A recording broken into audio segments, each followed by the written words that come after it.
पुरुषों की विचारधारा वाणी से चलता है। धर्म कोई धर्म ऐसा नहीं है कि धर्म कोई ऊपर से आया है और उस धर्म को हम लोग मान रहे हैं। तो धर्म समय के हिसाब से मानव जीवों के लिए कोई महापुरुष ने दिए हुए विचारों से समाज उस विचारधारा से जुड़ता है। तो आपको इस देश में हमारे मूल निवासी जो विचारधारा जो हजारों साल की जो हमारे लिए थी, तो उसमें हमारा सम्मान नहीं है। इसलिए हम लोग उस विचारधारा में सदैव अपमानित रहे। इसलिए हमारे संत और महापुरुषों ने उस विचारधारा के बारे में समझाने का काम किया। इसी धर्म में 2600 साल पहले महावीर जी ने अपने समाज को विचारों से जोड़ा। वो लोग आज भी जुड़े हैं और वो धार्मिक धरोहर को, कल्चर, संस्कार को धर्म का दर्जा देते हैं। ऐसे 12 साल बाद भगवान बुद्ध ने भी इस धरती से हम जिस विचारधारा में हजारों साल से जुड़े हैं उससे बाहर निकालकर उन्होंने भी अपने विचारों से समाज को जोड़ने का काम किया। बाहर के कंट्री में 2000 साल पहले यीशु मसीह ने भी अपने विचारों से समाज को जोड़ा। मोहम्मद पैगंबर ने 1400 साल पहले अरब में उन्होंने भी अपने विचारों से समाज को जोड़ने का काम किया। दक्षिण में संत आराध्या जैसे गुरु रविदास हमारे चमार वंश में आते हैं, तो संत आराध्या भी हमारे चमार कुल में वंश में हुए हैं। तो उनके विचारधारा पे एक लिंगायत धर्म चल रहा है 1000 साल पहले। तो उन्होंने भी समाज को अपने विचारधारा से जोड़ने का काम किया। उसके बाद में पंजाब में 10 गुरु के विचारों के साथ समाज को जोड़ने का काम उन महापुरुषों के वाणी के साथ किया गया। तो ये जहाँ समाज जुड़ जाता है और जिस विचार को समाज मानता है उसी को विचारधारा को अपने अपने धर्म की पहचान बताता है। तो क्या हम लोग सदगुरु रविदास जी के अनुयायी हैं? सदगुरु रविदास जी के अनुयायी को सदगुरु रविदास जी के विचारधारा को जानना चाहिए और मानना चाहिए और अंदर से धारण करना चाहिए। अगर हम लोग ये करेंगे तो यही हमारा रविदासा धर्म है। रविदासा धर्म यानी आओ गुरु रविदास को जानो पहचानो। गुरु रविदास जी ने जो आपको संदेश दिया है अपने जीवन में धारण करो और उसी को धर्म कहा गया। तो आज हमारा रविदासा धर्म पूरे देश दुनिया में फैल गया है। हम लोगों को अपने धर्म को मानना चाहिए। यहाँ वहाँ भटकने से हमारा उद्धार नहीं होता है। कहीं भी जाओ भले मॉडल अलग दिखता है, किसी का गुरुद्वारा दिखेगा, किसी का चर्च दिखेगा, किसी की मस्जिद दिखेगी, किसी का बुद्ध विहार दिखेगा। उसका मर्म एक ही है। अगर उनके प्रार्थना स्थलों में वो लोग जाते हैं तो ऐसा ही सेम आज हमारे भी जो धर्म स्थान में हम इकट्ठे हुए हैं तो ये भी हमारा उनके बराबरी का ये प्रार्थना स्थल है।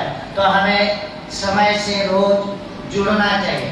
हमारा सिस्टम समय तय होना चाहिए। हम लोग सवेरे की प्रार्थना समय से करिए, हमारा शाम की प्रार्थना समय से करिए। अगर ज़्यादा नहीं तो आप लोगों को ये जरूर करना चाहिए संडे के संडे सदगुरु रविदास जी के प्रार्थना स्थलों में, धर्म स्थलों में आना चाहिए और सत्संग सुनना चाहिए। धर्म कैसे बढ़ेंगे? धर्म हमारे गुरुओं ने धर्म दिया तो गुरुओं का ही कर्तव्य है क्या? गुरुओं का ही ये धर्म है क्या? धर्म पूरे कौम का हमारे है। तो कौम का धर्म को हेल्प होना बहुत जरूरी है। क्या हेल्प हो सकता है कि उसकी उदाहरण जैन लोग इस देश में आधा करोड़ है, क्रिश्चियन 3.25 करोड़ है, सिख 2.5 करोड़ है, तो बौद्ध 84 लाख है, तो रविदासा लोग 25 करोड़ है। तो धर्म चढ़ाने के लिए हम लोगों को क्या 25 करोड़ लोगों के लिए धर्म का प्रचार करने के लिए कितने महापुरुषों की जरूरत है? क्या हमारे एक महापुरुष से ये धर्म चल सकता है? कभी नहीं चल सकता है। क्या एक आदमी से सहयोग से ये दुनिया में धर्म मजबूत हो सकता है? कभी नहीं हो सकता है। चाहे समाज में धर्म में ज्यादा जितना अपनी आयपत है, जितनी हम कुव्वत है, उतना इस धर्म को हेल्प करने की जरूरत है। कभी हमारे लोगों ने, आज आपको एक उदाहरण देता हूँ, जैन आधा करोड़ है, लेकिन आधा करोड़ में लाखों संत है, लाखों लोग प्रचारक है, और जो धनवान लोग हैं इस धर्म के लिए, उनके धर्म के लिए, प्रचार को आगे बढ़ाने के लिए अपने कमाई का हिस्सा वो दान पुण्य वहाँ धर्मों में करते हैं। क्या कभी हमारे रविदास लोगों ने ये समझा कि वे हमारे धर्म के लिए हमें आगे बढ़कर सपोर्ट करना चाहिए? हम लोगों ने नहीं समझा। आज हमारे में अगर हमारे बच्चे पैदा होते हैं तो हमारे सबके दिमाग में यही आता है कि मेरा बच्चा पढ़ लिख कर डॉक्टर बने, इंजीनियर बने, या कोई बिजनेसमैन बने, उद्योगपति बने या नेता बने। हमारे किसी के दिमाग में ये नहीं आता है कि इस देश में हम 25 करोड़ लोग हैं, 25 करोड़ लोगों को एक धार्मिक संस्कार देने वाला या सामाजिक विचारधारा और धार्मिक शक्ति से जोड़ने वाला, क्या हमारा कोई बच्चा महापुरुष ना बने क्या? लेकिन हमारे दिमाग में ये कभी नहीं आता है। हमारे सबके दिमाग में यही आता है मेरा बच्चा ये चीज बने। लेकिन आप यही अपेक्षा करेंगे तो क्या ये 25 करोड़ लोगों को आपके धर्म को आगे चलाने के लिए पराया घर के लोग आकर धर्म आगे बढ़ाएंगे क्या? क्या ऊंची कास्ट के लोग आकर धर्म आगे बढ़ाएंगे क्या? नहीं। हम लोगों को, अगर हमारे घर में 3 बच्चे हैं तो एक लड़के को सामाजिक व्यवस्था पे, राज व्यवस्था पे और धार्मिक व्यवस्था पे तैयार करना चाहिए, तब हमारे धर्म बढ़ सकते हैं। हमारी कमाई का धर्म धार्मिक कार्य के लिए जब तक आप सहयोग दान पुण्य नहीं करोगे तब तक आपका कोई इतिहास निर्माण नहीं हो सकता। मुझे गर्व होता है इस गुरु घर का। गर्व से ही लोग कहते हैं देश में कि ये हमारा गुरु घर एयर कंडीशन है। तो ये कैसे बनते हैं? धर्म के लोगों ने अपने कमाई से दान पुण्य देने के बाद ही ये ऐसी चीज बनती है। क्या आपके गुरु घर ऐसा एक ही बनना चाहिए? क्या और बनने चाहिए? और आपके गुरु घर बनने चाहिए। आपको पता होना चाहिए जहाँ 10-20 मुसलमान इकट्ठे हो गए, 10-20 मुसलमान अपने लिए प्रार्थना के लिए वहाँ पर मस्जिद को निर्माण करते हैं। हम लोग 100 भी इस जगह के ऊपर इकट्ठे रहते, घर मकान रहते, वहाँ पे भी हम ये नहीं सोचते कि यार हमारे लिए रोज की प्रार्थना करने के लिए सदगुरु रविदास जी का कोई हमारे को प्रार्थना स्थल बनाना चाहिए। यह हमारे दिमागों में नहीं आता है। अगर कुछ लोग हमारे समाज में काम कर रहे हैं तो खुलकर हम लोग उनको सहयोग सपोर्ट भी नहीं करते हैं, तो खुलकर सहयोग सपोर्ट हम लोगों को करना चाहिए। उसी कारण धर्म आगे बढ़ सकता है। ये धर्म आपका बहुत आप भाग्यशाली लोग हैं, क्योंकि ये धर्म इतना तेजी से 10 सालों में कैसा आगे बढ़ा, इसके अंदर किसी एक महापुरुषों का योगदान नहीं है। सदगुरु रविदास जी से पहले भी आपके वंश के कुल के महापुरुष थे, सदगुरु रविदास भी थे, बाद में आपके बाबा साहब रहे, कांशीराम साहब रहे, और देश की बहुत सारे महापुरुष इस व्यवस्था का प्रचार कर रहे हैं। इसलिए समाज जागृति होने के कारण आज हमारा ये धर्म 10 साल के अंदर पूरे देश दुनिया में फैल गया है। आपको रविदास से पता है धर्म है? आप इतने लोग बैठे हैं, आपको रविदास का धर्म पता है तो हाथ ऊपर करो।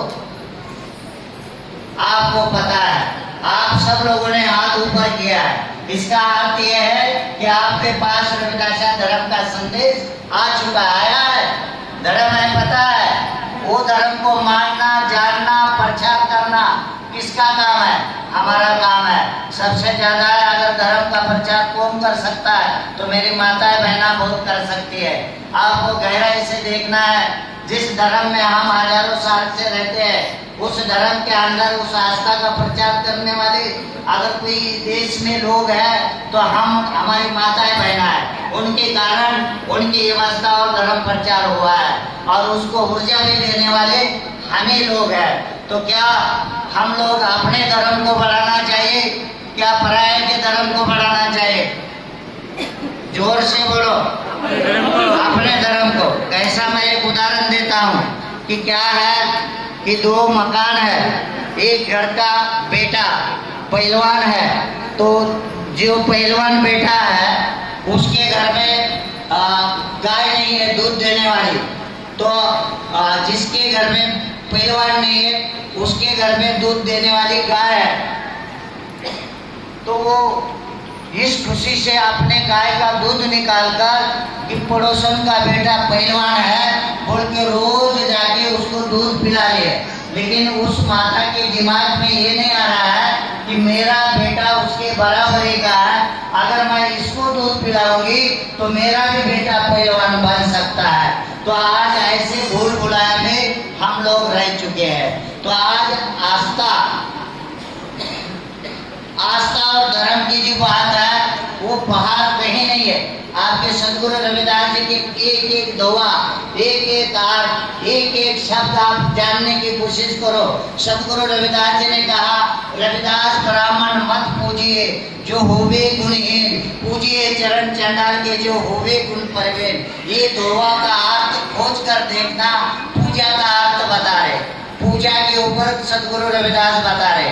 सदगुरु रविदास जी इसलिए बता रहे कि हम किसको पूजते हैं, हम ब्राह्मण व्यवस्था को पूजते हैं। इसलिए सदगुरु रविदास जी ने हमें उस दोहे में समझाने का काम किया कि हमको उनके कल्चर को, उनके संस्कार को पूजना नहीं चाहिए।